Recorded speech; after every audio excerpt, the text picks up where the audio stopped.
Hey everybody, Shane here, Shoebox Legends. Thanks for tuning in for another episode today. It's been a really hectic and busy start to 2025 for me on the work front, and will probably be that way for a while, really cutting into my hobby and YouTube time. But I did have a few minutes free today, and I want to get through a stack, or at least some of these cards that have been sitting around since the end of last year, waiting to be shown off and then filed away in my collection. I've got a little bit of everything today, some cards from other YouTubers, relic cards, graded cards, all kinds of good stuff. So let's start with a care package that came in right around Christmas from my good buddy Mike over at Scoots Collectibles. Sent this nice note. Shane, hopefully these can go to your different, awesome, unique collections. Hope you enjoy. Mike, Scoots Collectibles. Mike, a big Pittsburgh area sports fan, Steelers, Pirates, Penguins, etc. Has a great channel and collection. I've shouted him out numerous times before. And of course, you can find a link below if you would like to visit or you're not familiar with his content. But Mike sent me a trio of awesome cards, beginning with this Aaron Judge. Check this out on the 1988 Topps design that many of us know from our childhood collecting days. This is one of the 35th anniversary inserts from 2023 Topps. I think you would get these in like a silver pack, like a box topper pack. But it's like a green mojo refractor, and it's numbered on the back to 99 in the upper right there. And of course, being a 2023 Judge, it references right at the bottom of the stat line his 62 home run season the year prior, setting the American League record, which is really the primary reason I collect Aaron Judge. And so this card is an absolute home run. Did not own that, have never owned a copy of that, and it's a just a perfect card for my collection. So thank you, Mike. And then to accompany that, he sent two of these fantastic short print Legends image variations from Topps. They did this program from about 2009 through 2022. So these would be from the final year of the program. I've got a ton of these from over that stretch. I've done entire episodes on them, but amazingly, Mike, I don't know how you did this. I've never owned either of these. This Hank Aaron or Frank Robinson on the matching 2022 Topps flagship design. Two of the all-time sluggers, members of the 500 Home Run Club, Hall of Famers, two of the biggest names from the golden era of baseball. So Mike, thank you so much. Sorry it took me a couple weeks to get those up on the channel, but can't tell you how much I appreciate them. And yeah, anybody who's interested, please go give Mike a look and a sub. He's got an amazing collection and really, really great content as well. Moving on from that, I have just two quick hockey cards, and then it's going to be all baseball from there to finish it out. These are both hockey stick relics, which honestly, I think in all of sports cards, these might be my favorite relics to collect in any sport. And here's why. I mean, look at this Ilya Kovalchuk. These stick relics, there's so much opportunity for like really cool creative artwork and other unique relics. Whereas like a baseball bat, unless you're getting the nameplate off the bat or like the bat knob or something, which are all insanely expensive, you're usually getting just a plain piece of wood. But with hockey sticks, there's so much character from top to bottom on these sticks, and you get some really, really great relics. So this first one, Kovalchuk, not a Hall of Famer in my opinion, not likely to be, but he did score close to 450 career goals, had around that same number of assists, and in my mind is a member of the Hall of Very Good. But the relic here really spoke to me. He used a Warrior brand hockey stick, and so this feather and some of this other detail is from that Warrior brand hockey stick logo. But this is an actual piece of game-used stick. Love these ingrained remnants cards, and was happy to pick that one up. And then to go along with it, this one I like even more. Scored this maybe a couple of weeks or a month back now. Check out this Johnny Busick. Of course, he played on the Bruins way back in the 70s when they had those multiple Stanley Cup championships, and during the wooden stick era. And when I saw this relic pop up, I knew I had to take a run at it. This is the portion along the top of the stick where they would basically stamp the player's uniform number onto the stick. And you can see his number 9 right here on his jersey prominently. And then we have the number 9 right on the stick. And that's because on the bench behind the players, there would be a bundle of wooden sticks, you know, extra sticks for everybody on the team. And if somebody broke a stick during gameplay or needed a replacement really quickly, the trainer or a teammate could easily identify by the number on the top of the stick, you know, whose it was, and could get the right person, the right stick in a jiffy. So I just thought that was really, really cool when I saw that surface. And if you think about it, for like in the sport of baseball, for a Hall of Famer to get like a bat relic that looks that unique, you'd be talking a ton of money. But since hockey is not really that popular in the hobby, was able to secure this for around $25. And I just, as a Bruins fan living in New England, that was too good to pass up, and definitely one of the more unique hockey stick relics in my collection. Just a home run, and an example that you don't need to spend a lot of money in the hobby to really have a cool, unique, fun collection. I think anybody watching this can probably afford a $25 pickup or has spent that on a card in the past, and that's really a one-of-a-kind card that you're just not going to see elsewhere. So love that one. Coming up next, I've got a little stack here. These are cards that are destined for my Z Folio binder that I'm forming that is a tribute to the Negro Leagues, something I've talked a lot about in recent videos. And in fact, in my last video, I showed this Buck O'Neil, graciously sent to me by my buddy Dan from Old Sarge Collects. I commented at the time, this is going right into the Z Folio binder. And then today's stack of cards is going right into the binder alongside that. And fittingly, we start with another Buck O'Neil. And it's even the same image as the card that Dan sent. In this case, though, it's from the all-time fan favorites release, and it's a refractor parallel done in the style of 1962 Topps. And apologies for the glare and lighting. I've got a lot of natural light coming in this morning, but I think you get the point. This is from a time period where Topps took a lot more care with their shiny cards than they tend to now. But just a gorgeous, gorgeous card. And this is going to go into that Z Folio right next to and on the same page as the Buck O'Neil that Dan sent my way. So not an easy card to find about 20 years after release. Even though it's numbered to $2.99, you don't see those often. So I'm really grateful that I was able to scoop that up. On the shiny front, also going to be adding in this Monty Irvin gold numbered to 50 from the Topps Chrome Sapphire edition release, or not Sapphire, Platinum edition release. This is basically a throwback to 1953 Topps, but of course is the gold numbered to 50. That'll look nice in the shiny portion of the Z Folio. And then up next, I've got a couple of bridge players here, players who at one point played for a Negro Leagues franchise and then also played in Major League Baseball. And the first one is someone you may not have heard of, from 1964 Topps. This is Charlie Dees, identified as a first baseman. He played briefly for a Negro League franchise, even though the formal Negro Leagues had kind of dissolved or disintegrated by the time he was beginning his professional career. Many of the teams were still around, barnstorming, and so he started there, and then he very, very briefly, maybe parts of 2 or 3 seasons, played with the Angels.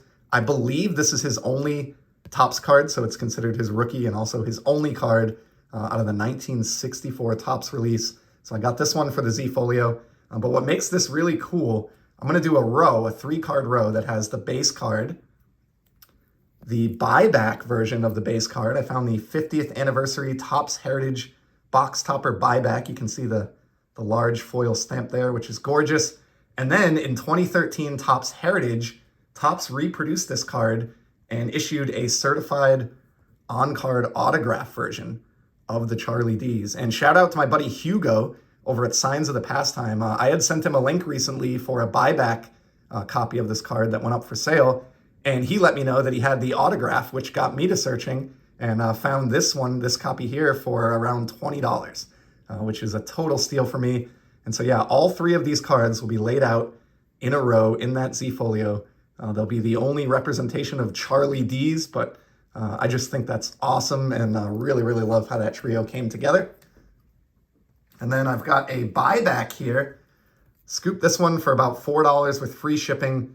Don Clendenin, another player who did briefly appear with a Negro League franchise before converting over to Major League Baseball.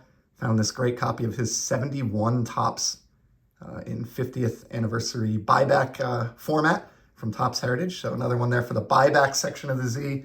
And then I've got a little 1958 Topps page going in there featuring bridge players. And I was able to get Connie Johnson and Larry Raines, both of their cards, to go on that page. In fact, it's funny, I am reading a biography on Satchel Paige, the Larry Ty biography. And just as this card arrived in the mail, there was a great anecdote in there from Connie, who at one point later would become a teammate of Satchel Paige's on the Kansas City Monarchs. But when he was a teenager back in the day, he was watching Satchel pitch in a game and was basically claiming that he threw so fast that as a spectator, he couldn't see the ball. And he was almost convinced that, Satchel and his catcher were just pretending to throw a ball. But yeah, sure enough, there would be one in the catcher's mitt after each pitch, and the catcher would return it. But he swore that he could not see the ball coming in towards home plate. So I thought that was a cool anecdote about Connie Johnson, and those two will look great on that 58 Topps page. I've got another on-card auto here, like an in-person or a TTM of John Mule Miles. This is one of the Allen and Ginter Negro Leagues cards from 2007, and was able to track down a hand-signed copy that he did, and this is going to go on a nice autograph page in that Z Folio. If you're interested in John Miles or any of the other Allen and Ginter Negro League subjects from 2007, I did a whole dedicated video on that a couple of videos back if you're interested in checking that out. And then two more on the shiny front. Was able to secure a 2024 Gilded Collection Hank Aaron. This is just the base, number to 99. It's just my second 2024 Gilded card that I've picked up in the months since this product was released. Really showing a lot more restraint this year. The first 2 years of Gilded, I bought a lot of singles. It was one of my favorite sets. It still is. But so far this year, I've bought only the Satchel page and this Hank Aaron, both base versions, number to 99. I got them for under $20 each, just because they're great additions to bring a little shine to the Negro Leagues and Bridge Player Z Folio. And then closing it out on that front, this is a big card, the Buck Leonard, at least in my mind, Panini Prism 2023 Buck Leonard. This is the gold numbered to 10. I have this card in a PSA 9 as well, but this ungraded version, even though it's numbered to 10, I don't care. It's going right into the album, right into the Z Folio. I do not mind putting low numbered or expensive cards into the album. They're really well protected in there. And this is going to look great in my Buck Leonard section of the Z. And so that'll conclude that portion of the video today. I've got another gift here that came in from my close friend Brent Richards, who many of you know over at Brent Richards and Baseball Cards, one of my favorite YouTube channels, period. Brent and I are kind of, it seems like, constantly sending things back and forth to one another. He sent me a package recently, and included in it was this card, Craig Biggio. This is the Stadium Club Rainbow Foil Board, numbered to 25. And again, the lighting today is a little bit tough in here, but this is the only time that I had to really do any filming. This is the first and so far only Rainbow Foil Board from 2024 Stadium Club in my collection. And this is another area, like with Gilded, where I've really cut back.